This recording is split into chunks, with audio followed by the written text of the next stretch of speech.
It's been a year that takes a lot of energy, so it's nice to have remember that it's all out there waiting to come back to you and be turned on. Welcome.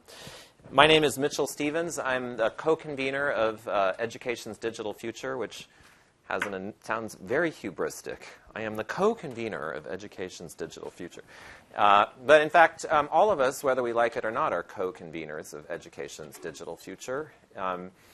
How the revolution in digitally mediated technology influences how teaching and learning are conducted, experienced, organized, funded, governed, is really in large measure up to us. If it's not up to us, then somebody else will do the co-convening for us. But that is essential to the message that Roy and I and so many in this enterprise this year have been trying to convey. Roy couldn't be here this evening. He sends his best wishes. He has the academic's worst nightmare. He's not allowed to work. He can't work. He can't email. Can you imagine life without email? But he does send his best wishes to us from home. It's with mixed emotions that I convene this particular session because it's the final session of what has been an extraordinary journey certainly for Roy and myself and for a great many others.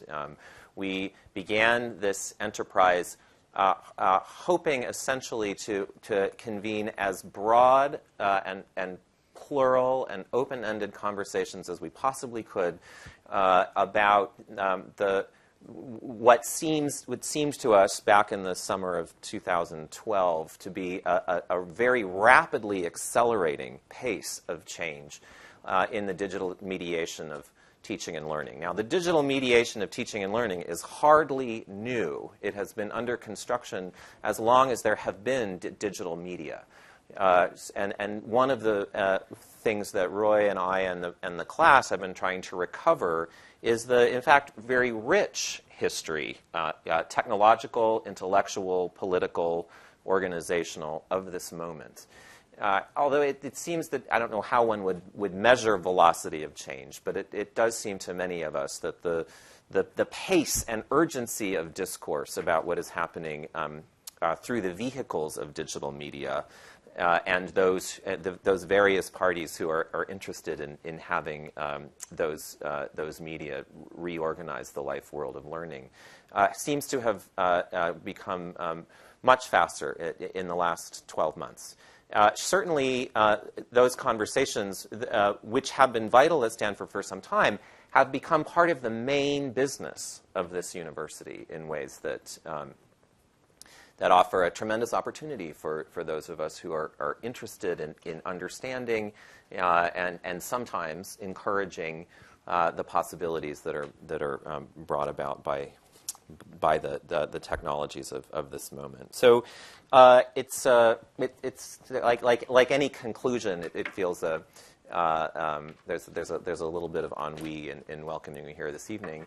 I want to thank not only the Claude Steele and the various staff and administrators who we have made a point of thanking by name in the past, but I want to focus my gratitude this evening on the students. I was going to say students and fellow travelers because we've had a lot of people who aren't technically, according to the registrar, students, but all of us in a sense have been students of this enterprise who have been part of this conversation over the course of the whole year. And that's one of the things that I'm most proud of, I would say, is that we are convening not only very good discussions, but we are providing our visitors with I think, a very sophisticated audience. And we have done a lot together, and I appreciate your seriousness of purpose over the course of this year.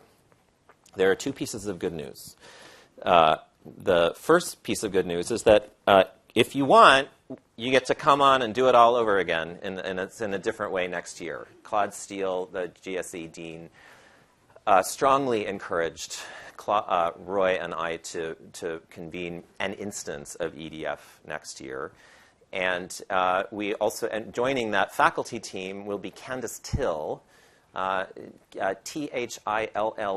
I won't say much about her, but you probably have some sort of device in front of you, and you can Google her if you like. And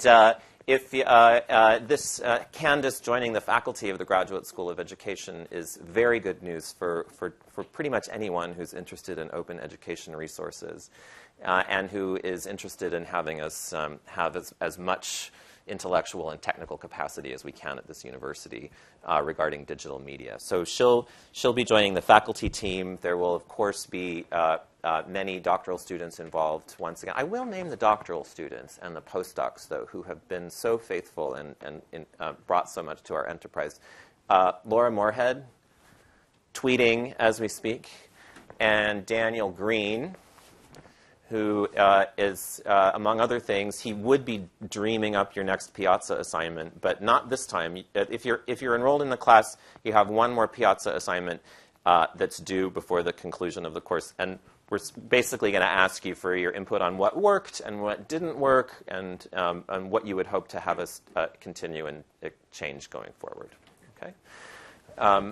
And Abby Larson, the postdoc, who has held the entire enterprise together. Oh, what the heck. And Heap Ho, who's done a lot of great tech work for us, and Paul, Michael, David, who's back there somewhere, and Sean is here somewhere, right there, yes, and, oh gosh, who else? Rebecca Smith, and Holly Materman, and Johanna Mansour, and all sorts of people.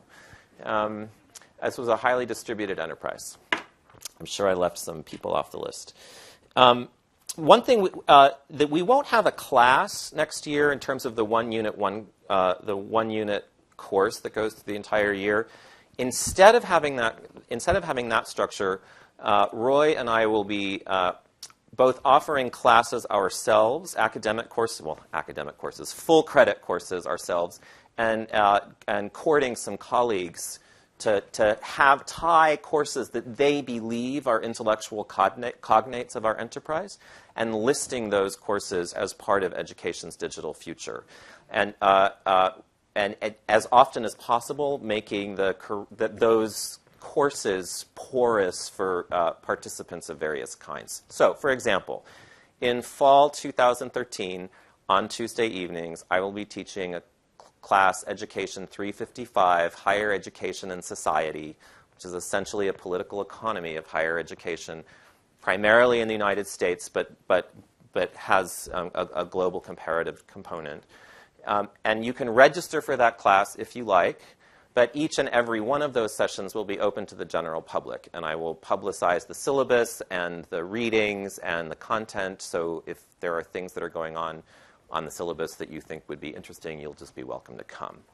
I won't ask my colleagues to do exactly the same thing, but the basic idea is that we're trying to essentially deepen the intellectual opportunities that we seeded with education's digital future. Okay, so stay tuned for those possibilities. And you can expect another series of public forums like this one at the rate of about 2 per quarter. So we will continue to feed you a couple of times each term. Okay?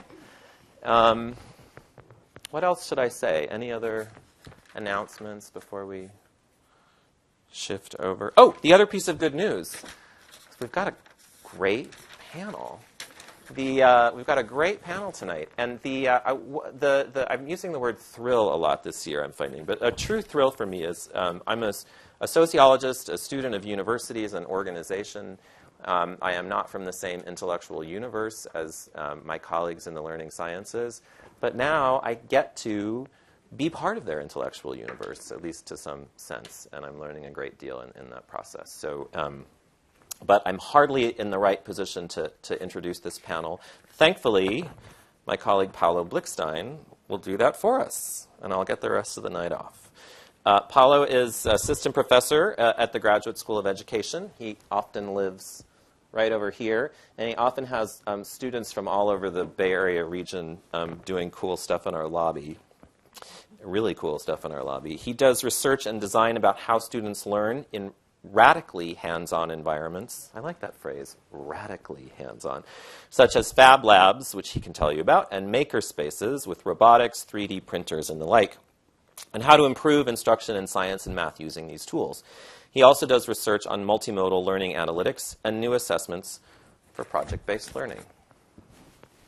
Hello.